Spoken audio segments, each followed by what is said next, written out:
This is Revathi. Welcome back to అందమైన కథల పొదరిల్లు. ప్రియమైన రాక్షసి ఎపిసోడ్ నెంబర్ 174.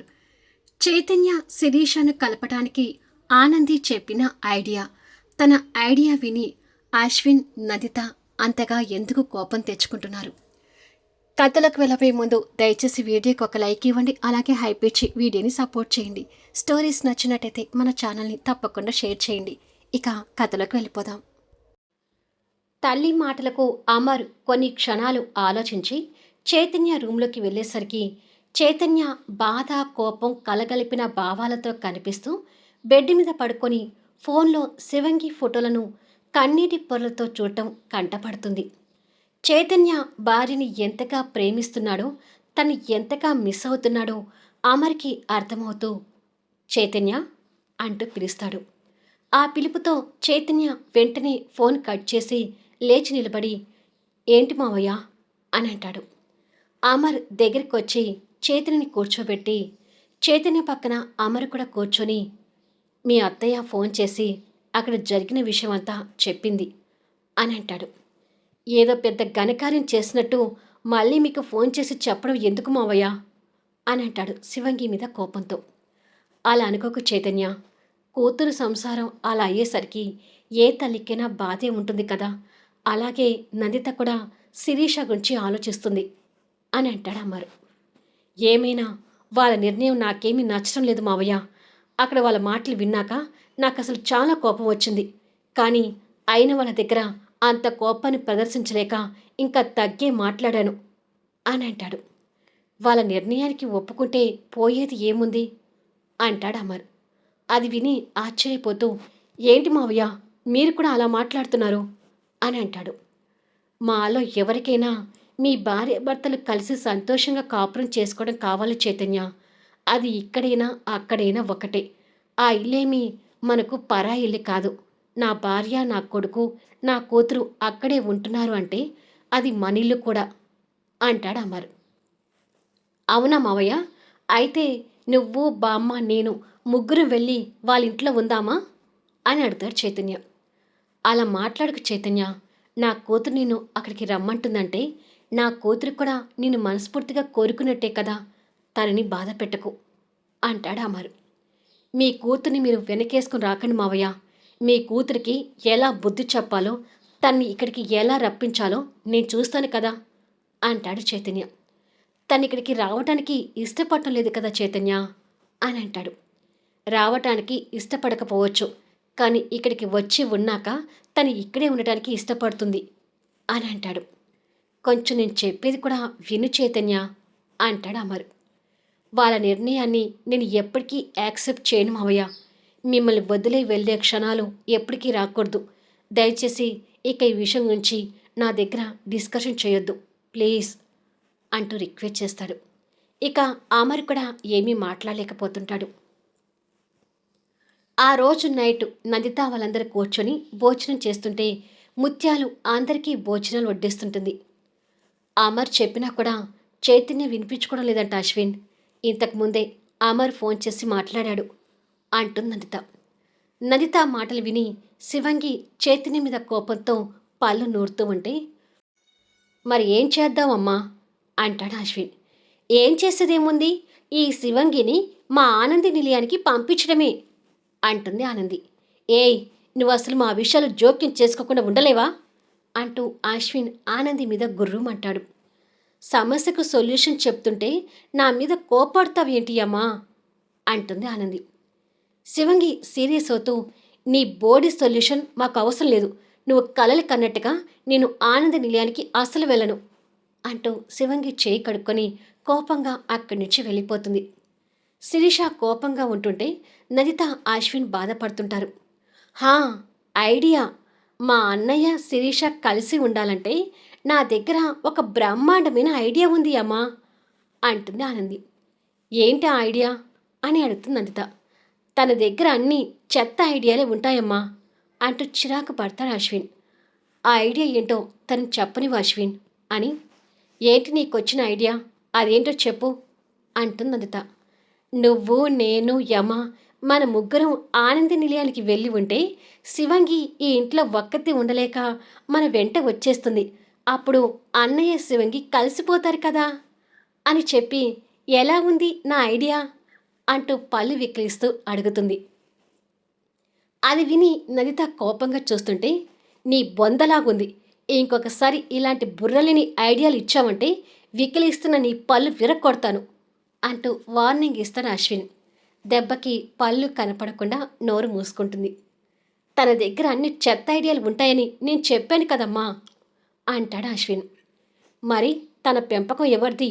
వాళ్ళ మావేది కదా అంటుంది నందిత కోపంగా చూస్తూ.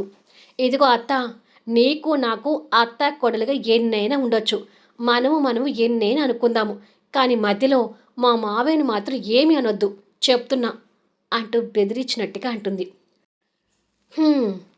నా మొగుణ్ణి నేను తిట్టుకునే స్వతంత్రం కూడా నా కోడల ముందు లేకుండా పోతుంది అని చిరుకోపంగా ఆనందిని తిట్టి భోజనం ముగించి నందిత అక్కడి నుండి వెళ్ళిపోతుంది. మరి లేకపోతే మా మావయ్యని తిడితే నేను ఊరుకుంటానా ఏంటి అని అనుకుంటూ అశ్విన్ వైపు చూస్తుంది ఆనంది. అప్పటికి కూడా అశ్విన్ తన్ని ఉరిమి చూస్తూనే ఉంటాడు. ఆ కోపాన్ని చూసి భయపడుతూ, ఏమా నీకొక పచ్చి నిజం చెప్పనా అని గుడ్లు వెళ్ళబెట్టి అడుగుతుంది. ఏంటో అంత పచ్చి నిజం అని అడుగుతాడు అదే కోపాన్ని ప్రదర్శిస్తూ. నువ్వు కోపంలో ఉంటే అస్సలు బాగుండవు యమ్మా, చండాలంగా కనిపిస్తావు అని అంటుంది. అది విని తన వైపు ఇంకా ఉరిమి చూస్తుంటాడు. ఆ చూపులకి మళ్ళీ భయపడుతూ, అంటే పచ్చి నిజం చెప్తాను అన్నాను కదయ్యమ్మా, మరి ఉన్నది ఉన్నట్టు చెప్పాలి కదా అంటుంది అమాయకంగా. ఇన్నోసెంట్గా ఉన్న తన మాటలు తన మొహం చూసి అశ్విన్ కోపం అంతలోని ఎగిరిపోయి నవ్వుతుంటాడు. అమ్మయ్య, నవ్వేశావు, ఇప్పుడు మాత్రం ఏ సినిమా హీరో కూడా నీ కింద పనికిరాడు అని అంటుంది. ఎలాగే తల్లి నీతో వేగేది, అప్పటికప్పుడే కోపం తెప్పిస్తావు, మళ్ళీ అంతలోనే నవ్విస్తావు అని అంటాడు. మరి నేను పెద్ద తెలివిన దాన్ని కదా, నాతో అలాగే ఉంటుందిలే అంటుంది నవ్వుతూ. అవును, నువ్వు పెద్ద తెలివిన దానివే కానీ త్వరగా భోజనం కానివ్వు అని చెప్పి ఇద్దరు ముచ్చట్లు పెట్టుకుంటూ భోజనం చేస్తుంటారు. పైనుండి నదిత వాళ్ళిద్దరూ అలా నవ్వుతూ ఉండడం చూసి తృప్తి పడుతూ, నాకు నీ గురించి బాధ లేదు అశ్విన్, నువ్వు కోపంలో ఉన్నా, బాధగా ఉన్నా, సంతోషంగా ఉన్నా అన్నిటికీ ఆనంది నీకు తోడుగా ఉంటుంది. కానీ ఒక శిరీష జీవితమే నాకు ప్రశ్నార్థకంగా కనిపిస్తుంది అని అనుకొని బాధపడుతుంటుంది. రూమ్లో ఒంటరిగా కూర్చున్న శిరీష కూడా చేతిని మీద కోపం తెచ్చుకుంటూ, ఈడియట్, ఎందుకురా నన్ను ఇంత బాధ పెడుతున్నావు? ఊరిలో నా పట్టాన నన్ను ఉండనివ్వకుండా శివంగి శివంగి అంటూ నా వెనక తిరిగావు. అక్కడ నీ మాటలకి, నీ అల్లరికి, నీ నవ్వుకి అలవాటైపోయి ఇక్కడ నిన్ను వదిలిపెట్టి ఉండాలంటే కష్టంగా ఉంది. నువ్వు మాత్రం మావయ్య మావయ్య అంటూ పాట పాడుతున్నావు. పైగా నా స్థానంలో ఇంకొక దాన్ని తెచ్చుకుంటానని కబుర్లు చెప్తున్నావు. అసలు నా స్థానాన్ని ఇంకొకరికి ఇస్తాననే మాట అంత ఈజీగా నీకు ఎలా వచ్చిందిరా అంటూ చేతిని బండ బొతులు తిట్టుకుంటూ ఉంటుంది. ఈవిడ గారి తిట్లు పుణ్యాన అక్కడ భోజనం చేస్తున్న చైతన్యకి పొలమారుతుంది. అయ్యో, చిన్నగా తిను చైతన్య అంటూ అమర్ పక్కన కూర్చున్న చైతన్య తల సర్దుతూ ఉంటే బామ్మగారు చైతన్యకి మంచినీళ్ళు అందించి, ఈ నీళ్ళు తాగు అని అంటుంది. చైతన్య పొలమారిన బాధతో నీళ్లు తాగి గ్లాస్ పక్కకు పెడతాడు. అన్ని నీళ్లు తాగినా కూడా ఆ పొలమారిన బాధ వదలటం లేదు. అంతగా ఎవరు తలుచుకుంటున్నారో నిన్ను అంటాడు అమర్. ఇంకెవరు, నీ కూతురే మావయ్య, తలుచుకోవడం కాదు, నన్ను విపరీతంగా బండ బూతులు తిట్టుకొని ఉంటుంది, అందుకే నాకింత బాధాకరంగా పొలమారి ఉంటుంది అంటూ పొలమారిన ఇబ్బందితో చెప్తాడు. అది విని అమర్ బాధగా నిట్టూర్చి, ఎలా కలుస్తారా మీరిద్దరూ అని అడుగుతాడు. అయ్యో మావయ్య, శివంగి పైకి ఎప్పుడు శివతాండవం చేస్తుంటుంది, కానీ తన మనసు మాత్రం వెన్న. చూస్తూ ఉండండి, మరికొన్ని రోజుల్లో మీ కూతురు ఈ ఆనంద నిలయంలో ఉంటుంది అని చెప్పి భోజనం ముగించి వెళ్ళిపోతాడు. చచ్చినట్టు ఆ చైతన్య ఇక్కడికి ఇలరికో రావాలి, కానీ నేను మాత్రం ఆనంద నిలయానికి వెళ్ళేదే లేదు అని అనుకొని శివంగి ఇక్కడ గట్టి నిర్ణయం తీసుకుని ఉంటుంది. టైం నైట్ 10 అవుతుంటే దీపక్ సోఫాలో కూర్చొని గంపెడు ఫైల్స్ ముందల వేసుకొని ఒక రీల్ వేసుకుంటూ ఉదయం ఆఫీస్లో జరిగిన గతాన్ని గుర్తు తెచ్చుకొని కంగారు పడుతుంటాడు. గౌతమి చైర్లో కూర్చొని సీరియస్గా ఫైల్స్ చూస్తుంటే దీపక్ క్యాబిన్ డోర్ దగ్గర నిలబడి బాస్ హోదాలో ఉన్న పెళ్ళాన్ని చూసి భయపడుతూ, excuse me madam, may come in అంటూ పర్మిషన్ అడుగుతాడు. ఎస్ కమిన్ అంటూ గౌతమి ఫైల్స్ చూస్తూనే సీరియస్గా చెప్తుంది. బాస్ని భయంగా చూస్తూ వచ్చి తన ముందు నిలబడి చేతులు కట్టుకుంటాడు. ఏంటి ఫైల్స్, ఒక్క ఫైల్ అయినా మిస్టేక్స్ లేకుండా చేశావా అంటూ దీపక్ మీద సీరియస్ అవుతుంటుంది గౌతమి. గౌతమి అలా సీరియస్ అవుతుంటే తన బాస్ హోదాకి దీపక్ భయపడుతూ, మిస్టేక్స్ లేకుండా చేద్దామనుకున్నాను మేడం, కానీ ఏంటో నాకు తెలియకుండానే కంగారులో మిస్టేక్స్ చేస్తున్నాను అని అంటాడు. నీకెందుకంత కంగారు? వర్క్ విషయంలో కాన్సన్ట్రేషన్గా ఉండటం తెలీదా అని ప్రశ్నిస్తుంది. ఇంతకుముందు అశ్విని గారి ఆఫీస్లో అంతే కాన్సన్ట్రేషన్తోనే వర్క్ చేసేవాడిని, కానీ ఎందుకో ఇక్కడికి వచ్చాకనే కాన్సన్ట్రేషన్ తప్పి ఫైల్స్లో తప్పులు పోతున్నాయి అంటూ బెదిరిగా చెప్తుంటాడు. మైండ్ దగ్గర పెట్టుకొని చేస్తే ఇలాంటి మిస్టేక్స్ పోవు. రేపటి వరకు ఈ ఫైల్స్ అన్నీ కంప్లీట్ కావాలి, లేదంటే దీనికి డబుల్ వర్క్ ఇస్తాను, జాగ్రత్త అంటూ గంపెడు ఫైల్స్ దీపక్ ముందు విసిరేసినట్టుగా పడేస్తుంది. దీపక్కి ఇప్పుడు అదంతా గుర్తొచ్చి, దేవుడా, ఈ ఫైల్స్ రేపటి వరకు క్లోజ్ చేయకపోతే డబుల్ వర్క్ ఇస్తానని నా వైఫ్ కమ్ లేడీ బాస్ నాకు వార్నింగ్ ఇచ్చింది. కానీ ఇప్పుడు నాకు మాత్రం ఫుల్గా నిద్ర వస్తుంది. ఇప్పుడు నిద్రపోతే రేపు మా లేడీ బాస్తో తిట్లు తినాలి అంటూ ఆవలిస్తూ ఉండగా గౌతమి పడుకోవటానికి రూమ్లోకి వస్తుంది. తనని చూడగానే అది ఆఫీస్ అనే భ్రమలో ఉండిపోతూ సోఫా నుంచి నిలబడి, గుడ్ మార్నింగ్ మేడం, కాదు కాదు గుడ్ నైట్ మేడం అంటూ భయంగా చెప్తాడు. ఆ చెప్పే విధానానికి గౌతమి ఆశ్చర్యంగా చూస్తుంటే, ఓహో, ఇది ఆఫీస్ కాదు ఇల్లు కదా, మర్చిపోయాను అని అనుకొని దర్జాగా పెళ్ళాం ముందు మళ్ళీ సోఫాలో కాలు మీద కాలు వేసుకుని కూర్చొని, ఏంటే అలా చూస్తున్నావు, ఈ మొగుడంటే నీకు గౌరవం లేకుండా పోతుందా అంటూ భర్త హోదాలో ఫోజులు కొడతాడు. దీపక్ ఫోజులకి గౌతమికి నవ్వొస్తున్నా చిరుకోపాన్ని ప్రదర్శిస్తూ, ఈ ఫోజులు కొట్టే ఆఫీస్లో తలభారాన్ని తెచ్చుకుంటున్నావు అని అంటుంది. ఆఫీస్ అనగానే ఆ వాతావరణ దృష్టితో భయపడి మళ్ళీ అంతలోని కవర్ చేసుకుంటూ, నన్ను ఆఫీసులో ఎంత ఇబ్బంది పెడుతున్నావో నీ ఇంటి దగ్గర అంత ఇబ్బంది పెడతానే అని అంటాడు. పెడితే పెట్టావా కానీ అవి ఇంపార్టెంట్ ఫైల్స్, రేపటికి కంప్లీట్ కావాలి, లేదంటే నీకు మళ్ళీ నాతో తిట్లు తప్పవు అని అంటుంది. ఏయ్, నీ తిట్లకి భయపడుతున్నాను అనుకున్నావా? నెవ్వర్, ఇక్కడ ఉంది దీపక్ అంటూ సోఫాలో కూర్చొని ఫోజులు కొడుతుంటాడు. మిస్టర్ దీపక్, ఫైల్స్ అని కంప్లీట్ చేశావా అంటూ గౌతమి బాస్ హోదాలో సీరియస్గా ప్రశ్నిస్తుంది. తన వాయిస్లో బేస్ చూసి అది ఆఫీస్ అనే భ్రమలో, అవుతున్నాయి మేడం అంటూ టక్కున లేచి భయంగా చెప్తాడు. ఆ చెప్పే విధానానికి గౌతమి పగలబడి నవ్వుతుంది.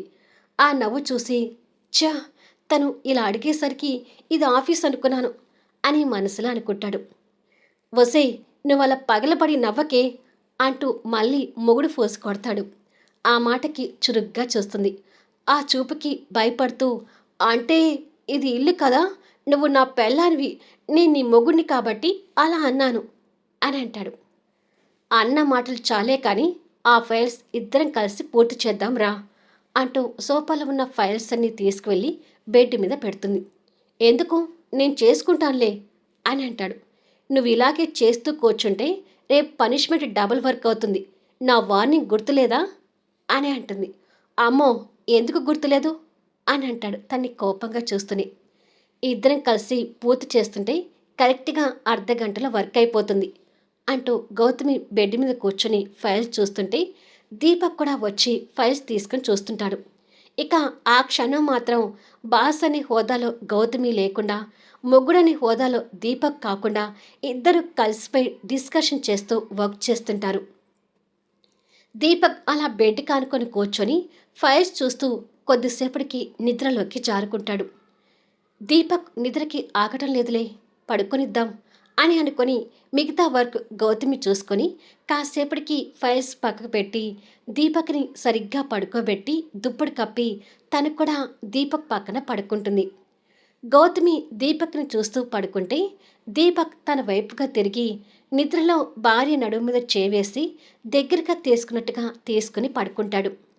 అబ్బా, ఇప్పుడు ఎట్టిపోయిందో నా మీద కోపమంతా అని గౌతమి నవ్వుకొని దీపక్ని ఇంకాస్త కౌగిలించుకొని పడుకుంటుంది. ఉదయం 9 అవుతుండగా శిరీష తన డ్యూటీలో భాగంగా హాస్పిటల్కి చేరుకునేసరికి ఓపీ విభాగంలో డాక్టర్స్ కోసం వెయిట్ చేస్తూ చైతన్య బామ్మగారు కూర్చొని కనిపిస్తుంటారు. ఓహో, బామ్మగారిని చెకప్ చేయించడానికి వచ్చాడా? ఇప్పుడు నా దగ్గరికి ఎలా రాడో నేను చూస్తాను అని శివంగి అనుకుని వాళ్ళ ముందు నుంచే తన క్యాబిన్ వైపు వెళ్తుంటుంది. మళ్ళీ నెక్స్ట్ వీడియోలో కలుద్దాం. ఆ తర్వాత ఏం జరగబోతుంది? చైతన్య బామ్మగారిని తీసుకుని శిరీష దగ్గరికి వెళ్తాడా? వీరిద్దరి మధ్య దూరం ఏర్పడిందని జితేంద్రకి తెలుస్తుందా? అందరి జంటల మధ్య ఆసక్తికరంగా సాగే కథా వీడియోస్ని మిస్ కాకుండా చూడండి. కథ నచ్చితే లైక్ చేయండి, హైప్ ఇవ్వండి, మీ అమూల్యమైన అభిప్రాయాలు తెలియచేయండి. అలాగే మన స్టోరీస్ని తప్పకుండా షేర్ చేయండి. Thank you for listening.